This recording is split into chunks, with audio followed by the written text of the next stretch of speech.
인생은 너무나 큰 고통의 연속이고 인생은 이 자체가 지옥이다. 일본 생활의 전반이 회의적이고 제가 중2병이 20대 내내 걸렸었던 겁니다. 아니 이렇게까지 열심히 해서 살아야 돼? 약간 그래서 왜 워홀을 갔느냐. 안녕하세요, 맥스입니다. 오늘은 제가 프랑스 워홀 가잖아요. 근데 제가 워홀 갔다 온 경험이 한 번 더 있어요. 제가 25살에 만으로는 24살에 일본 워홀을 갔다 온 적이 있어요. 워홀이 1년이잖아요. 근데 비자를 연장하게 돼서 5년 정도 살다가 돌아왔거든요. 2017년에 가서 2022년에 왔는데 그거에 대해서 말을 해보겠습니다. 일본 워홀과 프랑스 워홀이 다를 것 같은 점, 제가 아직 프랑스 워홀을 떠난 건 아니지만은 뭐가 많이 다를 것 같냐면, 일단은 제가 일본 워홀 가기 전에 말할 수 있었던 그 일본어 실력과 비교했을 때 지금의 제 프랑스어 실력은 현저히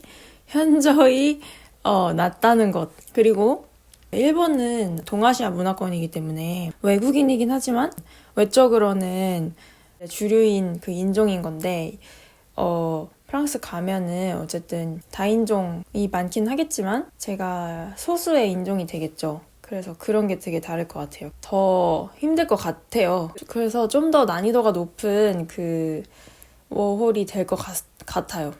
그러나 다른 점은 제가 일본 워홀 갈 때는 특별한 마음가짐이 있지 않았거든요. 25살이잖아요. 근데 대학교 졸업하고 한 1년 정도 있다 갔는데, 보통은 이제 대학교 졸업하고 취업 준비를 열심히 해서 다들 좋은 회사에 취업을 하려고 하잖아요. 그럴 시기였는데 저는 그때 굉장한 그 우울감에 많이 빠져 있었어요. 취업 때문이 아니고 그냥 뭔가 복합적인 이유로서 뭔가 삶에 굉장히 회의적이고 살아가는 의미가 없고 인생은 너무나 큰 고통의 연속이고 인생은 이 자체가 지옥이다, 이렇게 생각을 했던 그 시절이에요. 그냥 사는 것보다 죽는 게 더 좋은 상태라고 생각했어요. 그런 거는 이제 제가 하도 방구석에서 생각을 많이 하다 보니까 대학교 2학년 때쯤부터 2학년인가 3학년 초인가? 그 기억이 잘 안 나요. 근데 대학교 때부터 하나의 생각이 꽃을 피우니까 인간은 왜 존재하는 걸까? 그 생각에서 이제 확장돼가지고 결론적으로는 짧게 말하면 별로 삶은 의미가 없구나. 죽는 게 더 나을 수 있겠다. 물론 살면서 행복하고 재밌는 순간도 있지만 그거보다 고통의 순간이 더 많으니까 그때는 뭐 머리 감는 거, 그 다음에 뭐 씻는 거, 그냥 그런 것조차 저는 고통이라고 생각했거든요. 그러니까 고통이 정말 찌르면 아픈 그런 고통이 아니고 그냥 정말 귀찮은 것들까지 저는 다 고통이라고 생각했어요. 인간으로 태어났으면은 할 수밖에 없는 그런 것들 있잖아요. 그래서 그런 것들을 죽을 때까지 하고 살아야 되고, 출근하고 출퇴근하고, 그리고 아침에 눈을 뜨고 잠들 때까지 생각을 멈출 수 없잖아요. 어떤 나무를 보면은 당연스럽게 바로 인지를 하잖아요. 저건 나무네. 잎이 초록색이네. 잎이 지고 있네. 하늘이 파랗네. 이 책상이 되게 더럽네. 막 그런 것들을 하나하나 인지를 하게 되니까 그게 이제 생각이라고 생각해서 저는 생각을 멈추고 싶어도 멈출 수가 없어. 생각하는 게 너무 귀찮고 그냥 아무 생각이 안 들었으면 좋겠는데 그럴 수 없잖아요. 그래서 죽으면 아무것도 안 하게 될 테니까 그런 게 어찌 보면 가장 큰 행복이 아닐까? 그게 궁극적인 그 상태가 아닐까? 그런 생각을 이제 하게 되면서, 그때는 제가 우울증이라고 생각 안 했는데 그게 지금 생각해보면 그게 우울증이 아니었나 싶어요. 그 상태가 굉장히 오래 지속됐거든요. 거의 20대를 내내가 그냥 잘 지내다가도 항상 그런 생각이 깔려있고, 그니까 모든 것을 회의적으로 살 수밖에 없었던 거죠. 왜 이 얘기를 했냐면은, 그래서 제가 일본 가기 전에, 그리고 일본 생활의 전반이 회의적이고 그냥 인생 대충 살면 되고, 약간 뭐 미래에 뭘 하겠다는 그런 의지도 없고 의욕도 없고 목표도 없고, 왜냐면 그런 거에 가치를 못 느꼈으니까 왜 그렇게 해야 되지? 그러니까 뭔가 납득이 안 가는 거죠. 나이가 들면서 더 스스로에 대해 더 잘 알게 되잖아요. 근데 저는 내 스스로 뭔가 납득이 안 되는 일을 못하는 성격인가 봐요. 그냥 이건 해야 되니까 뭐 이런 게 없고 그냥 내 스스로 모든 것을 납득을 시켜야 돼요. 왜 이걸 해야 되고 왜 하는지. 아주 사소한 이유라도 제가 납득을 할 만한 이유를 스스로 만들어내지 않으면은 하지 않더라고요. 근데 내가 사는 이유 자체를 못 느끼고 억지로 살고 있는데 도대체 무슨 일에 납득을 하겠어요, 제가. 다 안 하죠. 막연하게 그냥 사는 동안에는 그냥 잘 살고 싶고 이런 생각은 있었죠. 근데 그게 뭔지 구체적으로는 모르고 매일매일 사는 거예요, 그냥. 한 달 벌어서 한 달 살고 돈 못 모아도 알바는 정직원이 아닌 이상은 일한 시간이 매달 바뀌잖아요. 그래서 그 점장이 시간표를 짜주는데 어느 달은 제가 엄청 많이 빠져 있게 되면은 제가 버는 생활비가 그만큼 줄어드니까 돈이 부족할 수도 있는 상황이었는데 그런 것도 상관이 없어요. 아 그래? 그러면은 그런가 보다. 절박함도 없고 그냥 그랬던 거죠. 근데 지금 이렇게 한마디로 말하는 게 그냥 그게 찐따 아닙니까? 그게 지금 생각하면 얼마나 찐따입니까? 제가 중2병이 20대 내내 걸려있었던 겁니다. 뭐 좀 하고 싶은 게 생겼어요. 뭔가 그러면 유튜브로 막 사람들이 하는 거를 막 보는데 너무 이렇게까지 열심히 해야 된다고? 아니 이렇게까지 열심히 해서 살아야 돼? 약간 그런 느낌. 근데 그때는 제가 그게 내 진짜로 원하는 직업이고 그런 것도 몰랐으니까 더 그런 생각이 들었던 것도 있는데 어쨌든 그렇게까지 열심히 노력하면서 삶을 살고 싶지가 않은 거예요. 왜? 납득이 안 가니까. 그래서 어제 돌아가면은 그래서 제가 그냥 일본 간 거는 한국에서 그 취준을 열심히 성공해서 좋은 회사에 간다고 한들 제 말은 그러니까 심지어 제가 좋은 회사를 가도 매일매일 쳇바퀴 도는 일상 회사를 들어간 이상 그 일상을 제가 퇴사하지 않는 한 쭉 반복해야 되잖아요. 그러니까 그런 일상이 또 상상이 안 가는 거예요. 모든 회사가 되게 다 단조롭고 지루하고 그런 것만은 아닐 수도 있는데 그때는 그냥 생각이 좁았기도 하고 그냥 그런 거를 내가 해낼 수 있을 거라는 정신적인 그 멘탈의 여유도 부족했고 그래서 아예 그거는 내 길은 아니라고 못 박아버리고 그래서 왜 워홀을 갔느냐 그래서 간 거예요. 제가 워홀 자체는 어쨌든 외국에서 살면 재밌겠다, 외국에 살아보고 싶다 이런 생각을 항상 어릴 때부터 있었는데 되게 여러 국가에 살아보고 싶다. 근데 제가 그때는 영어를 진짜 못했거든요. 스피킹을 너무 못했고 그나마 일본어 조금 떠듬떠듬 할 수 있었는데 이제 그거를 먼저 늘리고 싶었어요. 어중간이고 싶지 않은 거예요. 그래서 일단은 일본어를 늘리고 싶다 이런 생각에 일본을 먼저 선택을 했죠.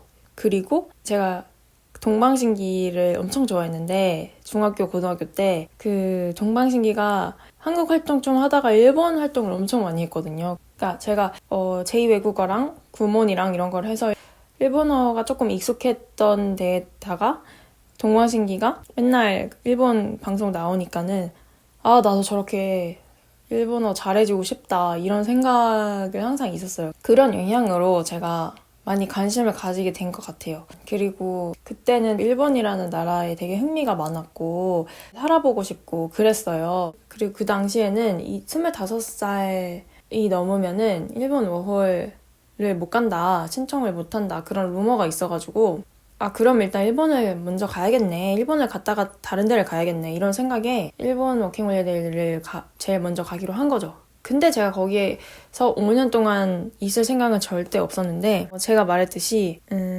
이거는 또 얘기하면 또 너무 길어져. 그렇게 해가지고 가게 됩니다. 가서 그래서 이제 요약하면은 일본어로 간 이유 첫 번째, 일본어를 향상시키고 싶어서. 그리고 두 번째, 일본에서 살아보고 싶어서. 그리고 세 번째 뭐지? 기억이 안 나네. 하여간 그래서 제가 이제 일본을 처음에 갑니다. 2016년 6월 달에 갔는데 그때 이제 바로 알바를 구해서 6월 말부터 알바를 나가게 됐는데 일단 저는 그때 제 일본어 실력이 하는 말을 웬만하면 알아듣는 근데 이제 너무 빠르거나 사투리 있거나 솔직히 못 알아듣는 것도 많았죠. 손님들 얘기하는 거 못 알아들어가지고 손님이 그냥 됐다 하고 가고 그랬거든요. 근데 이제 어찌됐거나 알바 면접 볼 수 있고 저는 그때 제가 일본어가 말이 되게 빠른 일본인 유튜버 있거든요.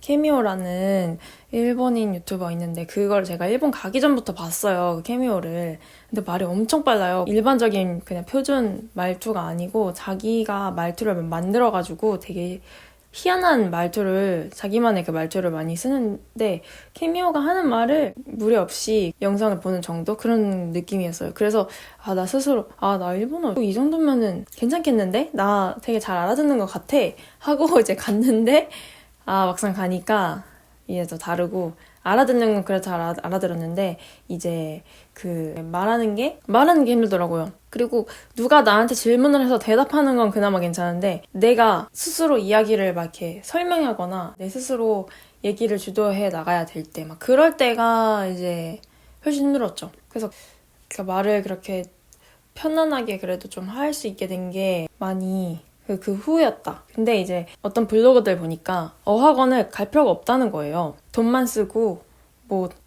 어학원 안 다녀도 된다 이런 블로거가 있어서 저도 그냥 어학원 안 가고 그냥 갔어요. 근데 저도 어느 정도의 실력만 있다면은 어학원 안 다녀도 되는 것 같아요. 어학원 근데 저 다녔으면 더 좋았을까? 근데 안 다녀본 제가 완전히 제로 베이스는 아니어가지고 뭐 그런 것도 있는데 저는 진짜 맨날 동방신기 일본 콘텐츠 일본에 더 많이 있어가지고 진짜 허건날 봤거든요. 동방신기 일본 노래 듣고 예능도 엄청 많이 나와. 그리고 라디오도 엄청 많이, 라디오 DJ도 해가지고 항상 인풋이 되게 많았거든요. 그리고 일본인 친구도 가기 전에 사귀어서 되게 소통 많이 하고, 그래서 내 스스로 그냥 어학원 안 가도 되겠다 이런 생각이 좀 스스로 들었었어요. 근데 프랑스는 솔직히 이러면서 프랑스 어학원 일단 안 가려고 해요. 그러니까 제가 막 프랑스어를 잘해서 안 간다는 게 절대 아니고요. 제가 그 일본 가기 전에 할 수 있었던 일본어 실력에 비하면 제 지금 프랑스어 실력 정말 말도 안 되게 허접하지만 일단은 한인 잡을 구하든 일단은 안 가보려고 해요. 물론 제가 아예 제로로 가는 건 아니고 저도 나름대로 열심히 그래도 열심히라고 해야 되나? 일상에 프랑스어 매일 접하고 약간 쓰려고 하고 약간 그런 상태거든요. 물론 정말 허접하지만요. 그래서 일단 안 가보고 만약에 진짜 안 되겠네 싶으면은, 그리고 일단 돈도 없고요. 그러려면은 그냥 어학원 가려면은 한국에서 3개월 어학원 여기서 다니고 가는 게 나을 것 같은? 되게 어학원이 어차피 프랑스어 원어민도 별로 없고 하여튼 일단은 안 갈 생각이에요. 한인 식당을 가든 일본 식당을 가든 일단. 근데 물론 이제 기본적인 회화는 당연히 익히고 가는 거긴 한데 만약에 근데 안 되면 그때 가서 생각해 보렵니다. 하여튼 일단 안 갑니다. 그리고 처음에 1년 동안은 알바를 했죠. 일본에서 1년, 2년 동안. 처음에 제가 구했던 게 빈티지샵 알바였어요. 워낙에 제가 빈티지를 좋아하니까 일본에 가서도 빈티지샵에서 일하고 싶은 게 가장 제 1의 목표였는데 정말 운이 좋게도 시부야에 있는 빈티지샵이었는데 거기 뽑혀가지고 일하게 됐어요. 거기서 저는 물론 점원의 역할을 한 거죠. 근데 이제 온라인 샵도 있어서 매일매일 새로 들어오는 물량을 마네킹에 옷을 입혀가지고 온라인에 이제 올릴 상품 사진을 찍는 게 저의 주된 업무기도 했거든요. 그래서 뒤에 가서 사진 부스가 있었는데 거기서 사진 되게 많이 찍고, 그리고 이제 옷 정리하고 손님들 응대하고. 근데 그 빈티지샵이 손님들이 옷을 막 갖고 오면은 매입해주는 그런 데였거든요. 매입해서 가격 매겨가지고 손님한테 어떠세요? 이 가격 어때요? 하고 오케이 하면은 매입하고, 아니요 싫어요 하면은 다시 돌려보내고 그런 거였는데 저는 물론 일본어가 그렇게까지 되지 않고 그래서 매입하는 그 업무는 못했어요. 그거 빼고 한 거죠.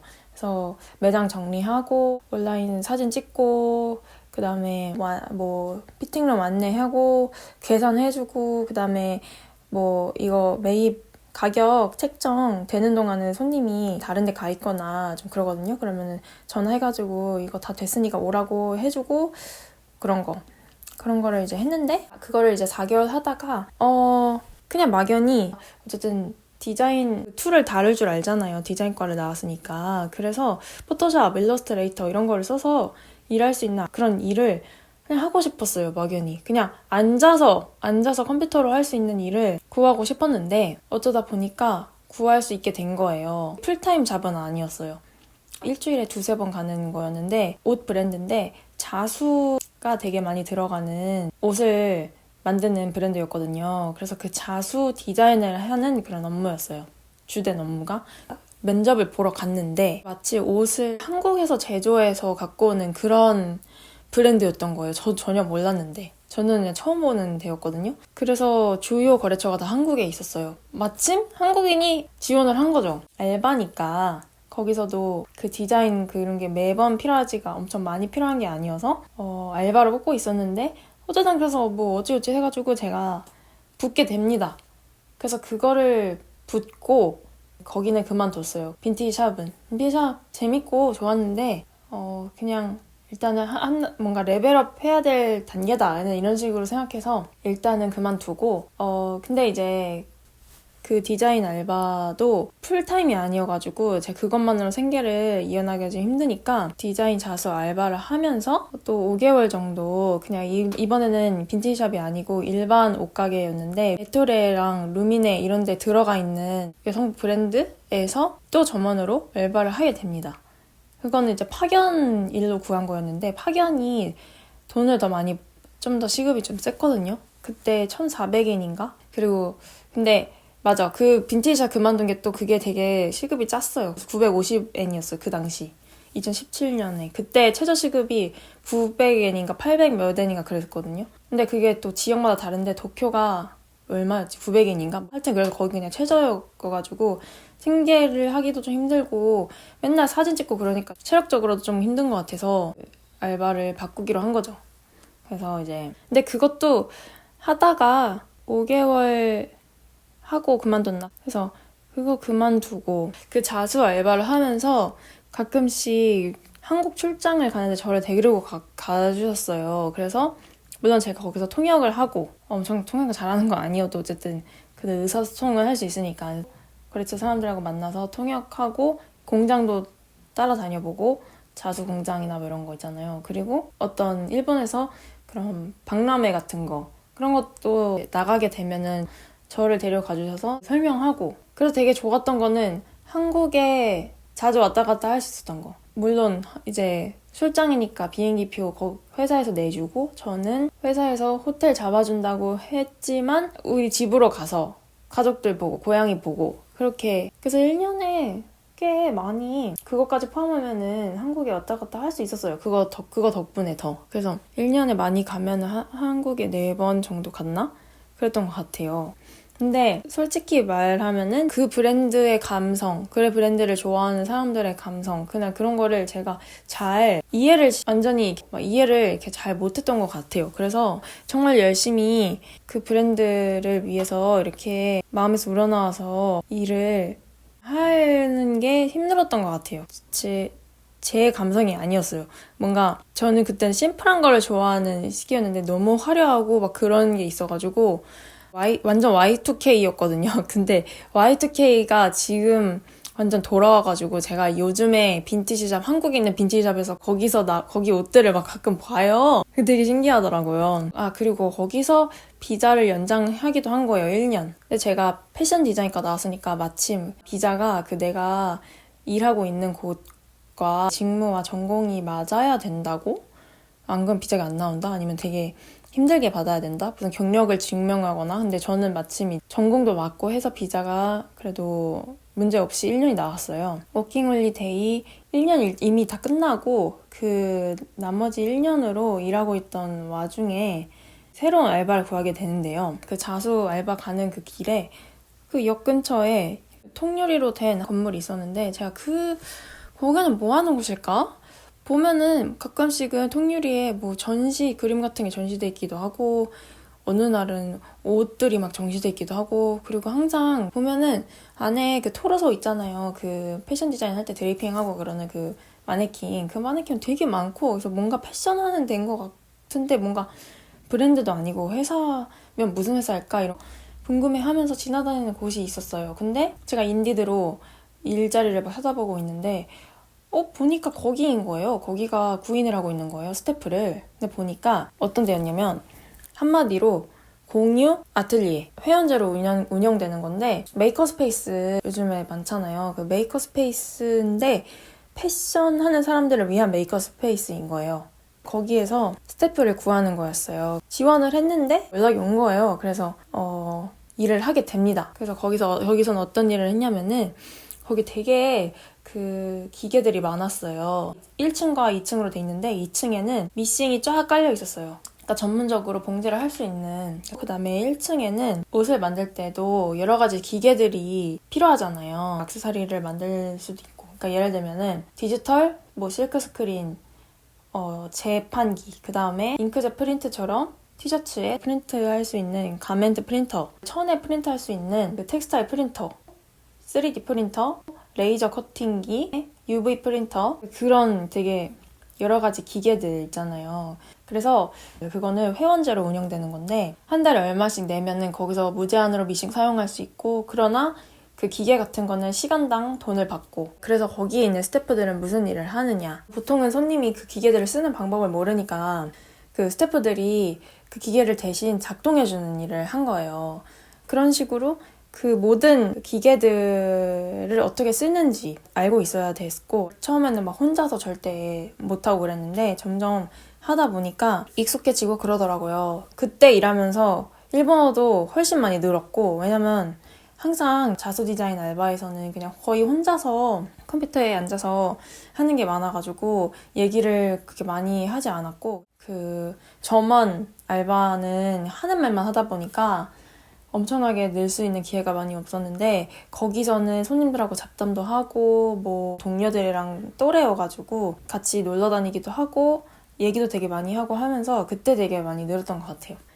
일이 끝나면 퇴근을 하고 거기서 그냥 남아서 제가 그림 그리거나 아니면은 옷 작업을 하거나, 그래서 되게 좋았어요. 2019년에는 자수 디자인 알바랑 그 공유 아틀리에를 계속 병행을 합니다. 근데 2019년 11월에 그 자수 알바를 그만두게 돼요. 그 아틀리에는 계속 다니게 되고, 이제는 알바 말고 제대로 풀타임 잡을 구해보고자 제가 노력을 하기 시작하는데, 결론적으로는 그 아틀리에에서 정직원이 되거든요. 근데 이럴 수가. 코로나도 겹치고 그래서 그 아틀리에가 적자가 되게 심했어요. 그래서 제가 정직원이 되고 나고 몇 달 있다가 그게 폐업을 한 거예요. 없어졌습니다. 제가 너무 좋아하는 공간이었는데 어찌됐거나 그게 이제 그렇게 없어지게 되고, 저는 본사로 가서 본사에서 아예 또 새로운 신사업을 계속 내고 그랬는데 그 신사업 중에 하나가 그 아틀리에였던 거예요. 근데 또 신사업이 마침 또 한국 이제 화장품, 일본에 아직 들어와 있지 않은 한국 K-뷰티 그런 화장품을 들여와서 판매하는 그런 쇼핑몰 그런 거를 만들려는 사업을 시작하고 있던 단계였어요. 그래서 거기에 그때 가가지고 웹디자인을 제가 막 웹디자인을 이렇게 코딩해서 한 건 아니고, 그거는 외주였고, 저는 배너 같은 것들, 광고 이미지들 그런 것들을 이제 만들고, 상세 페이지 만들고, 이제 인쇄물 같은 거 필요한 거 만들고, 그냥 그리고 그 아틀리에에서 꾸준히 했던 게 뭐냐면 비정기적으로 각종 전시를 막 거기서 했었어요. 여러 가지 이벤트들이 주최가 됐었는데, 저도 그래서 그런 이벤트에서 쓰는 필요한 그런 포스터를 만들거나, 그 다음에 각종 일러스트레이터들하고 협업을 많이 했는데, 왜냐면 그 아틀리에가 쇼핑몰도 있었거든요. 굿즈들을 만들어서 파는. 왜냐면 그게 그 장소 자체가 여러 가지 굿즈들을 바로바로 생산할 수 있는 장소였기 때문에 특히 티셔츠 종류 같은 걸 많이 팔았죠. 일러스트레이터들하고 이제 연락을 해가지고 원화를 받으면 그거를 써서 굿즈를 디자인해서 팔고 그랬거든요. 근데 이제 거기서 이제 몇 가지 기계 빼놓고 공간을 작게 옮겨서 거기에 넣어가지고 그 일러스트레이터들하고 콜라보해서 굿즈를 파는 거는 계속 했었거든요. 그래서 저는 이제 그 부서에 이제 가서 일하는 거 플러스 새로운 화장품 쇼핑몰 사업에 들어가는 그래픽을 디자인하는 거, 그 일을 한 거예요. 저 그만두기 전까지. 그거를 2022년 3월까지 하고 3월에 퇴사를 하고 돌아온 거였어요. 그래서 제가 오늘은 일본에 왜 갔는지, 그리고 일본 가서 무슨 일을 했는지 이런 거에 대해서 간략이 아닌가? 하여튼 이렇게 말해보았습니다. 그래서 돌이켜보니까 이게 시간이 5년이 지나 있는 거예요. 원래는 일본에 갈 때만 해도 이렇게 오래 있을 생각이 아니었거든요. 근데 애초에 미래를 생각하고 살진 않았죠. 미래를 생각하고 간 것도 아니니까. 왜냐면 저는 이게 진짜 오그라드는데요. 나는 그냥 당연히 몇 년 살다가 죽겠지. 그런 생각을 좀 했었어가지고 그냥 그 순간순간에는 하고 싶은 걸 선택하면서 살긴 했지만 막 미래를 엄청 계획하거나 그러진 않았어요. 근데 지금 생각해보면은 그럼에도 불구하고 사는 동안에는 어쨌든 돈 많이 벌고 싶고 그다음에 많이 내가 하고 싶은 일 하고 싶고 멋있는 일 하고 싶고 그런 욕망이 있었어요. 근데 그러려면 되게 열심히 노력해야 되잖아요. 그렇잖아요. 근데 당연히 열심히 안 살았죠. 왜냐면 그럴 의욕이 없는데 그래서 그 상태, 그 상황의 반복 그래. 이건 또 저 죽지도 않았어. 근데, 사는 것도 마음에 안 들어. 열심히 살지도 않아. 근데 또 눈은 높아. 그러니까 이 눈이 높다는 게 무슨 소리냐면은 6년 동안 일본에 있지 않고 진작에 다른 나라에 가도 됐을 거예요. 왜냐면은 항상 다른 나라에 가보고 싶었으니까. 그런 마음이 있었으니까. 영어도 막 향상시키고 싶었고. 근데 그러지 않았던 게 내가 어느 정도 커리어가 있어서 그 다른 나라에 이제 일본 말고 다른 나라로 갈 때는 커리어가 있어가지고 번듯한 회사를 취직을 해가지고 가고 싶다. 뭐를 가더라도 막 가서 또 처음부터 그런 알바 이거는 직업을 비하하는 게 절대 아니고 그냥 어쨌든 다른 사람 다 할 수 있는 그런 알바 말고 나 혼자만이 할 수 있는 그런 일을 이제 잡아서 가고 싶다 이런 생각이 있었어요. 왜냐면 나이도 점점 먹고 하니까 뭔가 그런 게 그래야 될 것 같은? 뭔가 아니면 좀 창피할 것 같은 그런 느낌이 들었거든요. 근데 또 내가 막상 이직을 하려고 보면은 내가 그동안 회사 생활을 엄청 열심히 해가지고 포트폴리오를 막 빠방하게 쌓은 것도 아니고 심지어 한 직무로만 쭉 나간 것도 아니어가지고 다 애매한 거예요. 근데 나중에 이직이나 뭘 하려고 보니까 그때 막 깨달은 게 20대 후반에 한 가지를 잡아서 꾸준히 했었어야 되는구나 이런 생각을 많이 했거든요. 저는 막 찔끔찔끔 패션 디자인을 막 판 것도 아니고 그래픽 디자인을 막 판 것도 아니고 웹 디자인을 막 판 것도 아니고 그래픽 디자인도 이렇게 여러 가지 종류가 있잖아요. 광고 디자인 판 것도 아니요. 뭐 예술적인 뭐 아트 포스터 이런 거 판 것도 아니요. 그러니까 브랜딩을 판 것도 아니요. 막 그때도 내 친구가 막 브랜딩 열심히 공부한다고 브랜딩으로 나간다고 막 이렇게 하는데 걔 보면은 와, 걔 진짜 나는 못해. 와, 쟤 진짜 저 어려운 거 되게 뭐 3D 툴이며 포토샵이며 잘했던 애였어요. 그래서 쟤는 와, 나는 진짜 못해. 나는 쟤랑은 다른 사람이야. 이런 식으로 생각했었거든요. 근데 지금 생각해보면은 지금 같은 마음으로는 그거 왜 못해? 그냥 나도 배워서 하면 되지. 근데 정신적인 그런 여유가 아예 내 스스로의 그런 게 없었어요. 정신적인 뭔가 나의 능력이 안 된다고 커트를 해버리는 그런 이제 시기였던 거예요. 그러니까 20대 후반에 막 이렇게 일본에서 한국으로 돌아올 때 그럴 때는 그러니까 제가 왜 이렇게 생각이 바뀌었냐. 코로나 시기를 기점으로 제가 방구석에 또 생각을 겁나 많이 하면서 생각이 바뀐 거예요. 이제는 그런 죽고 싶다, 뭐 삶에 의미가 없다 이런 생각을 안 하게 됐어요. 근데 그 과정은 또 너무 길어가지고 만약에 뭐 나중에 할 일이 있으면은 하겠는데 그러니까 그동안 살아왔던 게 내가 너무 생각 없이 살았구나 라고 이제 생각을 하게 된 거예요. 그래서 그때는 되게 우울하고 그래? 왜 이렇게 살았지? 왜 한 가지를 파지 않았지? 근데 지금 생각해보면 어떻게 그 정신 상태로 어떻게 미래를 설계하면서 그렇게 하냐고요. 그러니까 어차피 저는 못했어요. 어차피. 그러니까 지금은 후회고 뭐고 없어요. 제 인생에 이제는 후회는 진짜 없다고 생각하면서 이제 살려고 하는데 그런 경험을 했기 때문에 지금이라도 정신을 차렸던 걸 수도 있고 그런 경험이 없어도 정신을 잘 차리는 사람이 있으면 부러운데 저는 내가 왜 살아야 되는지 납득이 안 갔었다가 지금 이제 납득이 좀 됐거든요. 비로소 납득이 이제 됐기 때문에 20대 동안 납득을 안 하고 살다가 납득이 안 됐으니까 대충 이렇게 특별한 목표 없이 이렇게 흘러가는 대로 살다가 지금도 물론 흘러가는 대로 살긴 할 거지만 그래도 방향은 이제 내가 잡으면서 흘러가면서 살려고 하는데 뭔 소리지? 어쨌든 그래서 진작에 다른 나라 일찍 갈걸 이거 할 거야 그런 거 이제는 지금은 약간 이렇게 생각해요. 만약에 평행 우주가 있다면 평행 우주가 있는지 없는지 모르겠는데 없어도 되는데 어쨌든 지금 이 삶이 나의 베스트인 삶으로 가고 있다고 생각하려고요. 그러니까 뭔 소리냐면은 수많은 나의 인생이 만약에 있다면 평행 우주가 있다면 수많은 내가 살고 있을 거 아니에요. 근데 그 수많은 나중에 지금의 이 우주에 있는 내 삶이 가장 베스트인 거죠. 가장 베스트인 삶인데 그 베스트인 삶을 살기 위해서는 여태까지 그렇게 살았어야 됐던 거예요. 베스트의 삶으로 가려고 여태까지 그렇게 그냥 살았던 거라고 생각을 하려고요. 그래서 인생을 살아가는 의미를 좀 납득해가는 과정을 일본에서 보냈던 것 같아요.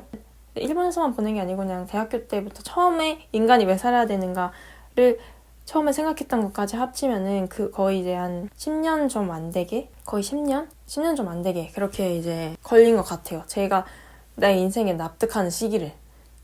그래서 이제 프랑스 갈 때 이 마음가짐은 완전히 180도 다른 그 마음가짐으로 이제 가겠죠. 뭐 워홀 가는 거를 기점으로 말한다기보다 그냥 20대와 30대의 그 마음가짐이 아예 달라졌다. 솔직히 지금 생각하면은 그때는 그 당시에는 제 딴에는 되게 심각하고 우울하고 막 그렇게 살았지만 지금 생각하면은 저 찐따 저 진짜 어떡하냐 그렇게 이제 보이게 되는. 그러나 그 과정이 그냥 필요했구나 그렇게 생각해요. 그리고 그냥 나는 그런 사람이었던 거죠. 저는 삶을 살아는 납득가는 이유를 찾아야만 열심히 살 수 있는 사람인데 그 이유를 그냥 10년 동안 찾았다고 생각해요. 지금이라도 찾아서 어딥니까? 그리고 그 전에는 왜 나는 한 길만 쭉 파지 않았지? 이런 생각했는데 지금은 또 스티브 잡스가 한 말처럼 그동안 인생에서 찍어온 작은 점들이 결국엔 다 이어질 거니까 그렇게 크게 생각 안 하려고 해요. 지금도 인생 엄청 길게 산 건 아니지만은 전에 했던 경험들이 다 이렇게 연결이 되는 지점들이 한 번씩 찾아오더라고요. 앞으로 계속 살면은 그런 일이 더 많아지지 않을까 싶고 그래서 그렇게 앞으로 사는 거를 기록을 일본에서 그러니까 삶에 대한 그런 의욕도 없고 약간 의미도 없다고 생각하는데 삶을 기록을 또 하겠습니까? 안 하죠. 인스타그램도 뭐 안에 맨날 지우고 또 리셋 증후군이 제가 있어가지고 지금은 없습니다. 지금은 없다고 생각한 아주 조금? 그래서 이제는 리셋도 안 하고 내가 만약에 옛날에 내가 왜 이랬지 그냥 그랬던 거지 뭐 그거를 뭐 세상 큰일 나는 일도 아닌데 그래서 좀 마음에 안 드는 거 있어도 그 계정 자체를 삭제해버리고 그런 일을 이제 하지 않으려고요. 아무튼 그래서 앞으로 이제 저의 인생을 좀 기록을 하려고 해요. 근데 제 지금 고양이가 지금 밥을 달라고 제 발밑에 와 있습니다. 그래서 저는 지금 가봐야 되겠습니다. 그렇다면은 감사합니다, 여러분. 저 구독자 300명, 340 지금 3명인가?